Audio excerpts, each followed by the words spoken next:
Hello friends, তো এটা হলো ই রিক্সার মোটর যেটা বাইন্ডিং করা হয়েছে। তো এটাতে এখন লাগাতে হবে, এটা পুরো রেডি। এটাতে লাগাতে হবে সেন্সার। তো সেন্সার লাগানোর আগে আমাদেরকে চেক করা উচিত যে সেন্সার ভালো আছে না খারাপ আছে, কারণ অনেক সময় সেন্সার খারাপ থাকলেও মোটর ঘুরতে অসুবিধা করে। তো আমরা আগে চেক করব সেন্সার কেমন করে চেক করতে হয়। সেন্সার চেক করার জন্য আপনাদের লাগবে এরকম একটা মাল্টিমিটার। মাল্টিমিটারকে কোয়ান্টিটি মোড, মানে এখানে যেন দুটো বিপ মারে।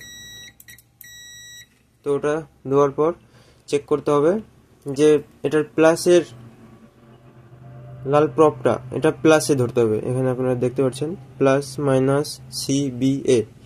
তো এখানে প্লাসে দিতে হবে। প্লাসে দেওয়ার পর সবটাতে চেক করতে হবে কত রেটিং দেখাচ্ছে। 1356, তারপরেরটাতে 1349, তারপরেরটাতে 1358। তার মানে আমাদের পজিটিভ সাইড ঠিক আছে। এখন নেগেটিভ সাইড, এটা হলো নেগেটিভ। নেগেটিভে প্লাস, নেগেটিভে পজিটিভ ধরতে হবে।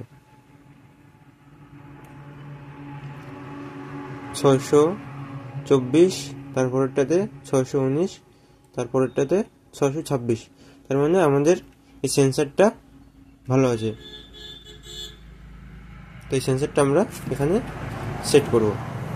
তো কেমন করে সেন্সার চেক করতে হয় আপনারা তো জেনেই গেলেন, আর একবার দেখিয়ে দিই।